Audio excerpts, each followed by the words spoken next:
नमस्कार, मैं अरविंद कुमार। आप देख रहे हैं भारत राष्ट्र। आज हमारे इंसान को, जिस शख्स को आप देख रहे हैं हमारे फ्रेम में, सौकेंद्र कश्यप टाइगर जी हैं। हमारे चैनल में सर आपका बहुत बहुत स्वागत। स्वागत स्वागत जी, धन्यवाद धन्यवाद। अपना पूरा परिचय हमारे दर्शकों को बताइए सर। हमारा नाम चौधरी सौकेंद्र सिंह कश्यप है। हम जनपद शामली के रहने वाले हैं। पूर्व में लोकसभा प्रत्याशी रहे कैराना में, और जी जी। फिलहाल हम एक संगठन है हमारा कश्यप एकता क्रांति मिशन, उसमें हम राष्ट्रीय प्रवक्ता हैं। राष्ट्रीय प्रवक्ता के रूप में कार्य कर रहे हैं, समाज की सेवा कर रहे हैं, एक समाज सेवी के रूप में हो रहे हैं। जी पूछिए। तो समाज में बहुत सारे संगठन हैं और समाज में बहुत सारे ऐसे अत्याचार हो रहे हैं। तो इन सब सारे संगठन जो है, चाहे जो भी संगठन का नाम नहीं ले रहा हूँ, तो उनके साथ क्यों नहीं खड़े होते? अबे आए दिन आप घटनाएं देख रहे हैं। सरकार में मंत्री भी है, मंत्री महोदय, उस पर भी आवाज नहीं किसी की निकलती है। इस पे क्या कहेंगे आप? इसमें देखिए, जो भी जितने भी हमारे संगठन है, ऐसा नहीं है, जब भी क्षेत्र में समाज में कोई अत्याचार होता है तो पीड़ित परिवार के साथ संगठन के सभी लोग आ जाते हैं, ऐसी बात नहीं है। लेकिन मैं कहना चाहता हूँ, जो हमारे नेता हैं, जो सत्ता की मलाई खा रहे हैं, जो आरक्षण के नाम पर वोट लेते हैं और बहुत पहले से लेते आए हैं, मैं उनको कहना चाहता हूँ कि वे समाज के दुख सुख में, समाज की कैसी भी पीड़ा हो, उसमें नहीं तो आते हैं और नहीं उनके दुख में खड़े होकर उनका साथ देते हैं। तो मेरी खुली चेतावनी है ऐसे नेताओं को जो केवल वोट लेने के लिए समाज में आते हैं, वो दोबारा ना आए। अगर आप दोबारा वोट मुझे कहीं, हमारे लोगों को कहीं वोट मांगते दिखे, तो जो ये अत्याचार हो रहा है, जो लोगों के साथ में, हमारे लोगों के साथ में जो अत्याचार हो रहा है, इनका सबका आपको सवाल, इनका जवाब देना पड़ेगा। आपको बहुत बहुत बुरा खामियाजा भी उठाना पड़ सकता है आपको।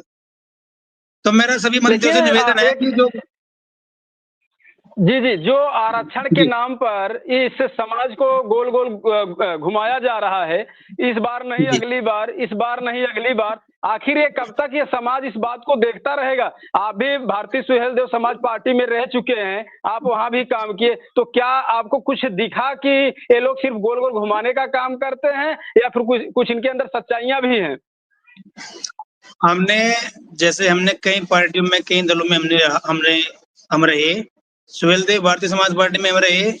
वहां हमने महसूस किया कि यहाँ के नेता भी हमारी केवल वोट के चक्कर में है, ये कोई हमारी लड़ाई नहीं लड़ते। अगर ये लड़ाई लड़ते तो जो आदमी सत्ता में बैठा है वो क्या नहीं कर सकता, बताइए आप। जो केंद्र में मंत्री हैं, कई मंत्री हैं, और सत्ता को ये मालूम भी है कि अगर ये इनका साथ ना हो तो आपकी सरकार गिर सकती है। जब आपकी इतनी धाक है, आपका इतना सम्मान सरकार में है, तो आप विधानसभा में जब आप मौजूद हैं तो वहां आप आवाज क्यों नहीं उठाते? और अगर आप आवाज उठाते हैं तो आपकी आवाज क्यों नहीं सुनी जाती? तो मेरा सारा सवाल है कि जो भी हमारे पार्टी बनी हुई है, हमारे नेता हैं, जो फिलहाल मंत्री हैं, ये सब हमारे गोल गोल घुमाते हैं हमारे समाज को। ये आगे नहीं चलेगा। अब समाज जागरूक हो चुका है। अब समाज उस व्यक्ति का साथ देगा जो बिल्कुल ईमानदारी से सदन में खड़ा होकर मृत्यु और जीवन से भय से मुक्त होकर हमारी लड़ाई लड़ेगा और हमारी आरक्षण की, हमारी मांग को मांगेगा। हम उसके साथ में हम रहेंगे। तो कोई ऐसी पार्टी है अभी, क्योंकि कश्यप जी, प्रेमचंद कश्यप जी अभी वीआईपी को ज्वाइन कर लिए, तो सत्ता में रह करके सत्ता को छोड़ के जाना इतना आसान नहीं होता है। तो क्या ऐसी कुछ बीच में कोई ऐसे असमंजस की स्थिति तो नहीं पैदा हो गई, या 2027 में सरकार नहीं बनेगी बीजेपी की, कुछ ऐसा अंदेशा उनको तो नहीं लगा कि हम जा करके जो वहां उस जगह शिफ्ट हो जाए जहां सरकार बन सकती है? देखिए, मैं बधाई देना हूँ माननीय प्रेमचंद जी को कि वे जिस दल में थे वहां उन्हें लगा कि ये हमारे लोगों को आरक्षण नहीं दिला पाएंगे, तो वहां से हट गए और समाज के सम्मान की खातिर ऐसे लोगों को मैं सलाम करता हूं कि जहां समाज का सम्मान नहीं होता, वहां सत्ता में हो चाहे कुछ भी हो, वहां से हट जाते हैं। और रही बात हमारी, देखिए, हम उस पार्टी का साथ देंगे जो हमारे लोगों को विधानसभा का रास्ता दिखाए। आने वाले समय में हमारे लोगों को, हम वहां जाएं या ना जाएं, लेकिन ये मौका देगी कि हम आपको विधानसभा का रास्ता दिखा रहे हैं, और आने वाले समय में हमारा प्रयास रहेगा कि आपके लोग विधानसभा में अधिक से अधिक जनसंख्या में जाएं और अपनी लड़ाई, जो आपकी लड़ाई है, उस लड़ाई को संवैधानिक तरीके से लड़ें।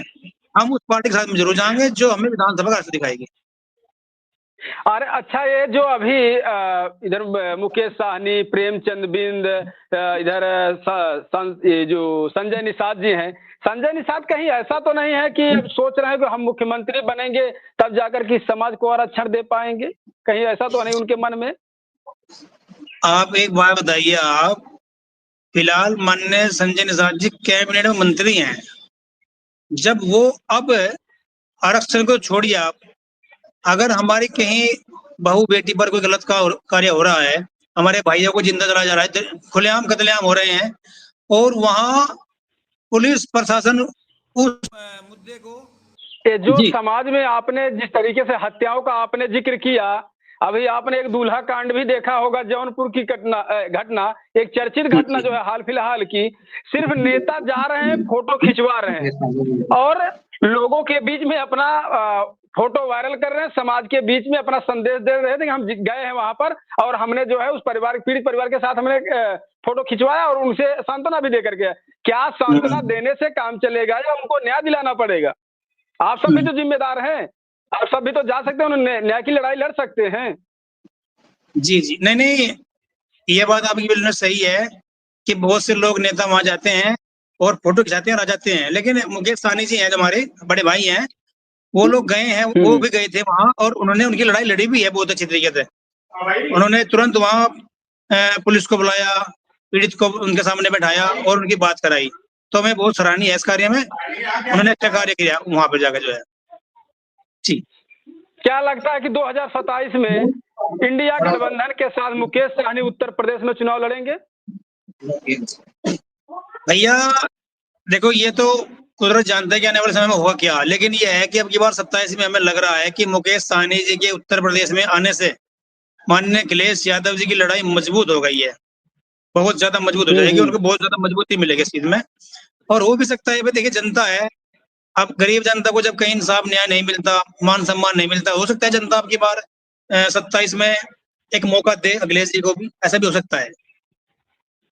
अभी हाल फिलहाल में अखिलेश यादव से प्रेमचंद की मुलाकात हुई, तो क्या प्रेमचंद बिंद का समर्थन वीआईपी पार्टी सन ऑफ मल्लाह मुकेश सहनी करेंगे या सिर्फ अखिलेश यादव से जाकर के चुनाव लड़ेंगे? क्या लगता है आपको? भैया प्रेमचंद कश्यप जी हैं वे, और उनकी खुद की अपने क्षेत्र में अलग से पहचान है, हम भी गए हैं वहां, आम जनता में उनकी एक पहचान है और चुनाव लड़ने का अधिकार उसी का होता है जिस आदमी को आम जनता में उसकी पहचान हो, सम्मान हो, तो वो लड़ सकते हैं, कोई बात नहीं, उसमें अखिलेश जी से पूछने की आवश्यकता नहीं है उनको, वो लड़ लेंगे। वीआईपी पार्टी उनको लड़ा लेगी। प्रेमचंद बिंद जो प्रगतिशील मानव समाज पार्टी के राष्ट्रीय अध्यक्ष है, मैं उनकी बात कर रहा हूं कि जैसे अखिलेश यादव यहां से जाकर के बिहार में तेजस्वी यादव का समर्थन करते हैं, क्या मुकेश सहनी बिहार से आकर के यहाँ प्रेमचंद बिंद का समर्थन करेंगे या फिर इंडिया गठबंधन में, क्योंकि प्रेमचंद से मुलाकात हुई अखिलेश यादव से, शायद गठबंधन की चर्चा चल रही है, क्या आपको लगता है कि वहां से आकर के समर्थन करेंगे या फिर चुनाव लड़ेंगे? उनका समाजवादी से गठबंधन हो सकता है, हो भी क्या होगा, लेकिन ये जरूर है कि जो भी बड़ी ताकत भारतीय जनता पार्टी को 27 में मुकाबला करेगी, वो बड़ी ताकत अखिलेश जी के साथ में अवश्य आएगी और पूर्ण बहुमत से, पूर्ण ताकत के साथ में चुनाव लड़ेंगे सभी लोग मिलकर के इंडिया गठबंधन में। अच्छा, और अंतिम सवाल आपसे, इस अपने इस समाज को बिंद, कश्यप, कहार, धीवर जो 17 उपजातियां हैं जिनकी लड़ाई आरक्षण के लिए चल रही, तो उनके लोगों के लिए आप क्या अपील करेंगे हमारे दर्शकों से?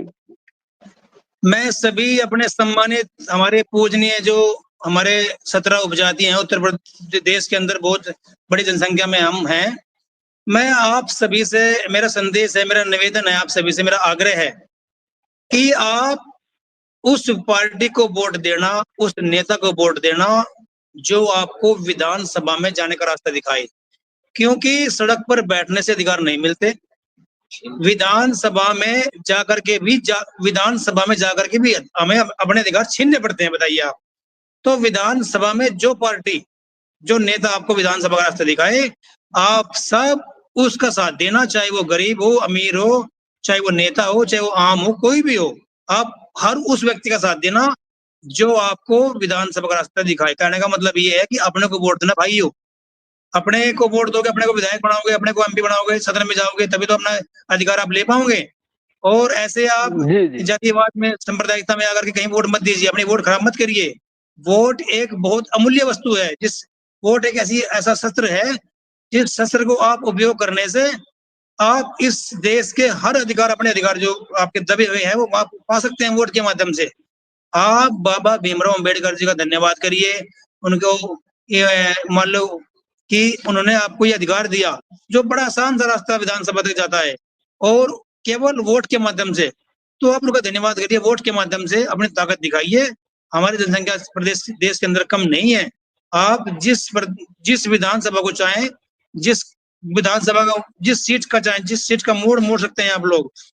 हार को जीत में बदलने की ताकत रखते हैं आप लोग। तो आप उस नेता के साथ में चलिए जो आपको विधानसभा का रास्ता दिखाए। जी, बहुत बहुत धन्यवाद टाइगर सर, आप हमारे चैनल पर आए, आपका बहुत बहुत धन्यवाद। मिलते हैं अगले वीडियो में, तब तक आप सब बने रहिए भारत राष्ट्र न्यूज के साथ।